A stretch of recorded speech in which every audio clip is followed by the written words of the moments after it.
What's the matter, Grandma? You calling your knitting club? One of the bikers laughed, slapping the hood of her car. Another leaned in close, sneering. You think one little phone call's going to save you from us? But what happens when a 90-year-old vet fights back? The woman didn't blink, didn't argue, she just closed her flip phone to come steady, like she'd just started a countdown. What they didn't know was that she wasn't calling for help, she was calling a promise, and 20 minutes later, the ground beneath Fallridge would tremble. Can one call bring a town's heroes to life? Not from fear, but from the roar of engines driven by veterans. Welcome to Graceful Valor Stories, where tales of compassion and kindness are told. Let's uncover what really happened. Fallridge, Georgia, a sleepy town with a 2-pump gas station, one high school, and a diner where everyone knew your name. I'd worked at Rosie's Diner for 18 years, pouring coffee, hearing gossip, and watching time crawl. But that Tuesday morning, just past 8 a.m., something happened that would rip through Fallridge like thunder. Her name was Evelyn May Carter, 90 years old, sharp as a tack, and quiet as a Sunday morning. She came into Rosie's every other day, sat at the window seat, and ordered black coffee. With one cream, never two, just one. I'd heard whispers over the years that she'd been some kind of pilot in the war, but folks around here didn't pry, not when it came to war stories. She never talked about it, never needed to. You could see it in her posture, the way she moved, like someone who'd stared death in the face and walked right past it. That morning, she hadn't come into the diner. Instead, I saw her through the big diner window, pulling into Nick's Gas and Tire just across the street. Her old Ford Taurus was like her, stubborn, reliable, a little scratched up, but still running. I was topping off the coffee at table 3 when the rumble started. At first, I thought it was just someone speeding down Main Street, but then the sound grew deep, hungry, like something tearing through the earth. I looked out the window, and there they were, motorcycles, a dozen at first, then more. They poured into the gas station like a wave of chrome and leather, loud, arrogant, the Black Venom Riders. Folks called them. They weren't from Fallridge, but they'd been showing up more and more lately, pushing folks around, claiming territory like we were still in the Wild West. And there, pumping her gas, was Evelyn May Carter. I froze, holding a half-empty coffee pot, watching the scene unfold across the street like a slow-motion nightmare. The leader, tall, heavy-set, with a crooked scar running down his face, stepped off his bike. Everyone knew him by one name, Havoc, the kind of man who chewed with his mouth open and spit danger. Like it was second nature, he swaggered toward her like a lion stalking an old lamb. Hey, Grandma, I could hear him jeering even from across the street. What's a dusty relic like you doing out here with real men? She didn't flinch, she didn't even look at him, just kept pumping her gas like she'd done it 1,000 times. That's when he saw the Vietnam veteran plate frame on her bumper. He laughed, a cold, mocking laugh that turned my stomach. A vet?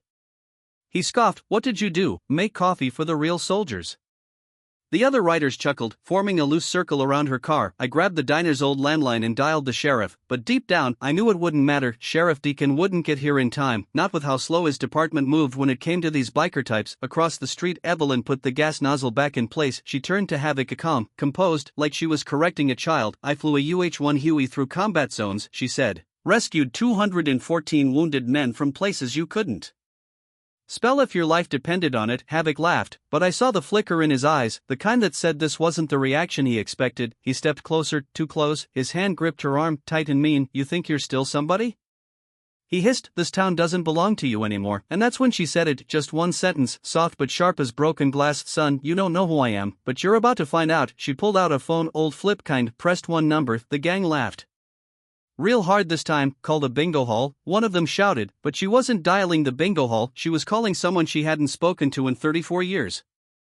Outside Rosie's Diner, I watched Evelyn Carter close her flip phone with that same calm she always carried, like nothing had just happened, but something had. She didn't call 911, she didn't call a neighbor, she called someone from another life, a life that most people in this town didn't know she had. Havoc still stood there, confused, arms crossed, trying to decide if he'd just been challenged or dismissed. What was that, Grandma?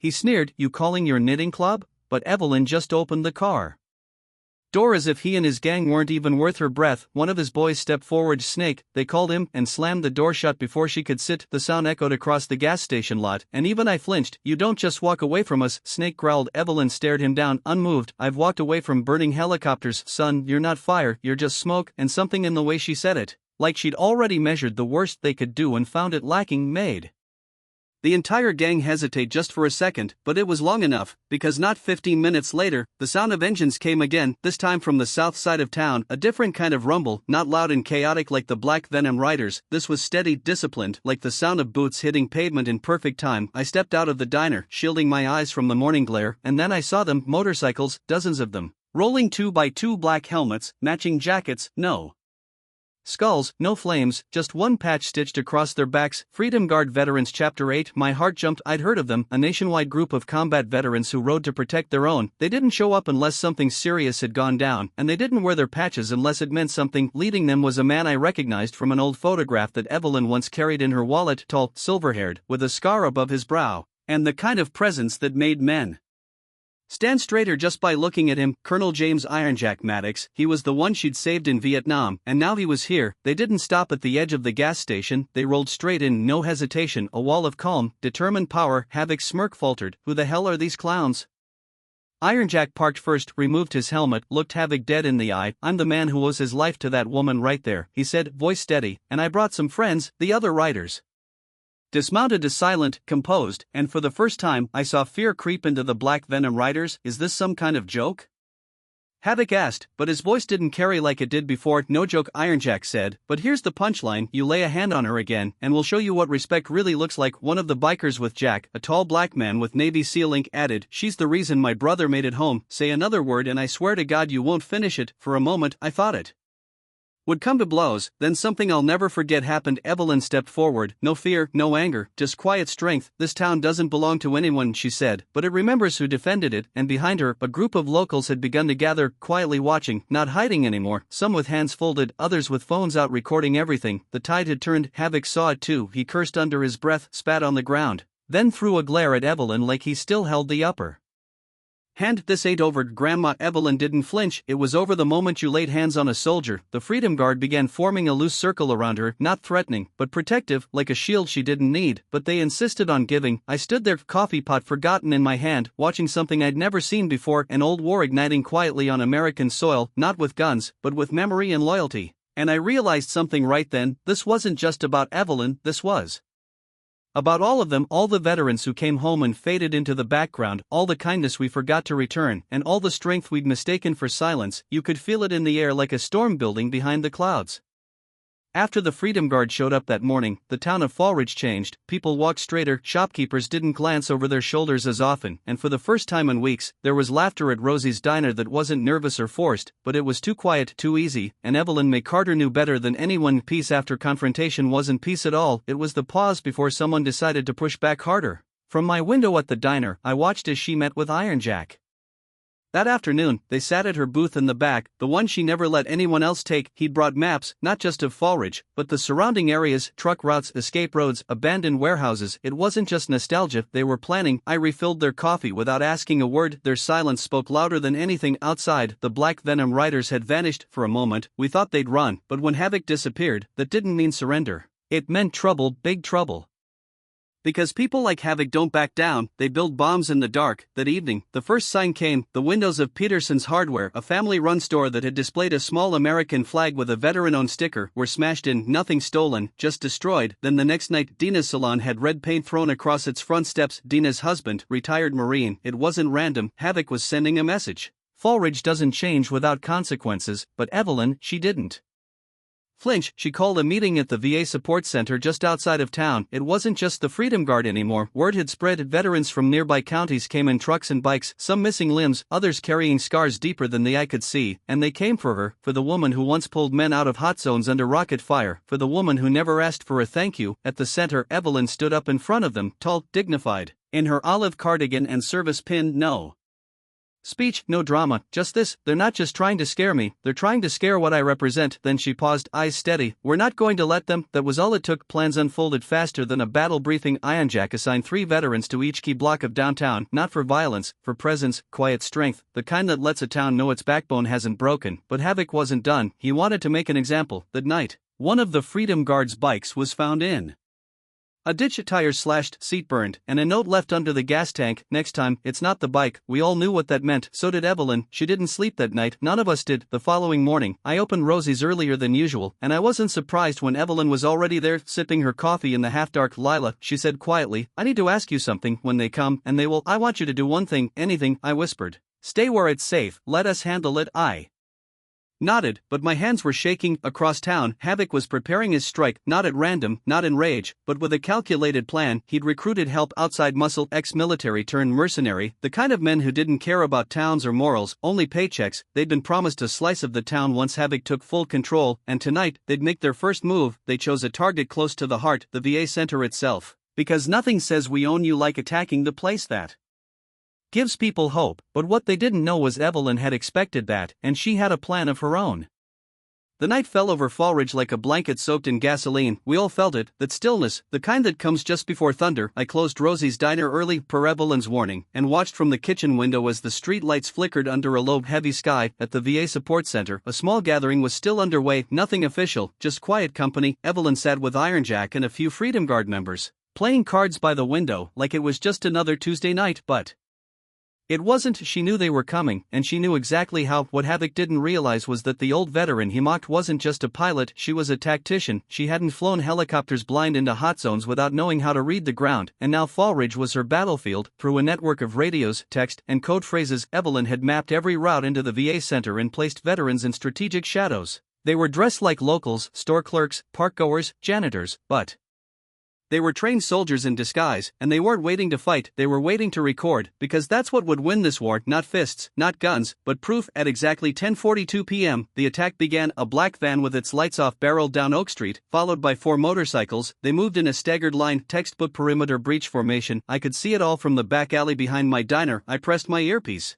patched into the Freedom Guard's columns. They're moving, I whispered. Same pattern we expected. Let them in, came Evelyn's voice. It come and measured. Let them walk right into the light. As soon as the van rolled up to the VA Center, the riders dismounted. They wore masks, not to hide their identities, but to look more terrifying. They hadn't noticed the discreet floodlights positioned on nearby rooftops until Evelyn pressed a button, and suddenly, light exploded across the parking lot. Blinding white beams lit up every shadow, revealing not just the attackers, but everything they were carrying: pipes, chains, and in one man's waistband a gun. And drones rose silently from behind the roofline, all controlled from inside the center. They hovered like wasps above the gang, cameras trained in recording. One of Havoc's men cursed, tried to run. A net dropped from above, deployed by 2 ex-Air Force engineers hiding in the second-floor janitor closet. By the time the gang realized it was a setup, it was too late. From every alley and building corner, veterans stepped out, dozens.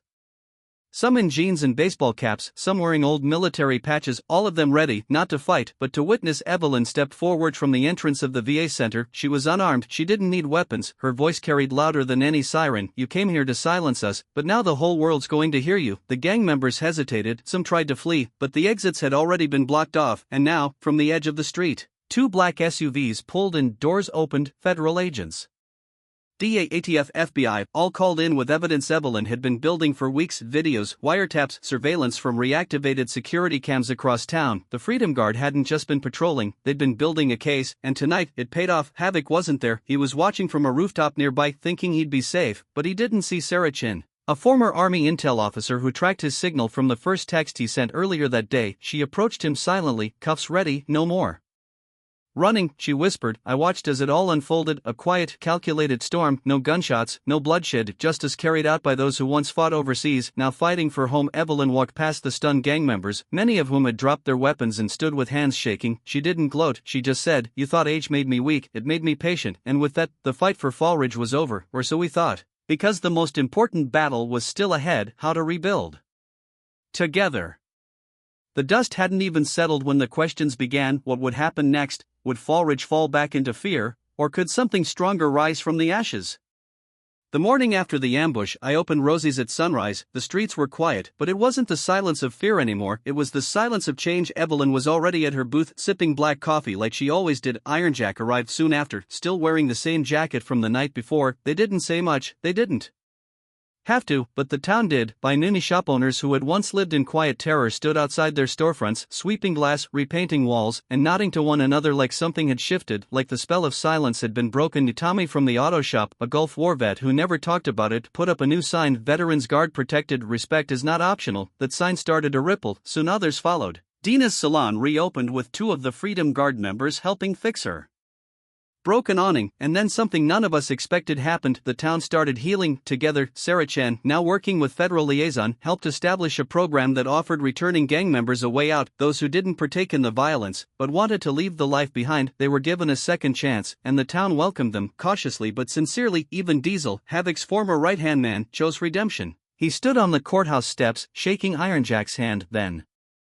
turned himself in. I was lost, he said, but she helped me remember what real strength looks like. He didn't need to name who, everyone knew it was Evelyn. As for Havoc, he faced a long list of federal charges. He wouldn't be returning, but something Evelyn said the night of his arrest stayed with me. You don't win by destroying, you win by showing there's a better way, and she did, because by the end of that month, Fallridge didn't just rebuild. It redefined itself. We held a town gathering in the park. The mayor, who'd once dismissed the Freedom Guard as rowdy outsiders, now stood beside Evelyn Carter as she received a proclamation, honorary guardian of Fallridge. She accepted it humbly, smiled, then turned to the crowd and said, "This title doesn't belong to me, it belongs to everyone who stood up when it counted." And that was her way, quiet, humble, unshakable. One night, weeks later, after closing the diner, I walked out to find Evelyn standing at the edge of the square, looking up at the new flagpole. The veterans had installed. The stars and stripes fluttered under the moonlight. "Did you ever think you'd be back in a fight like this?"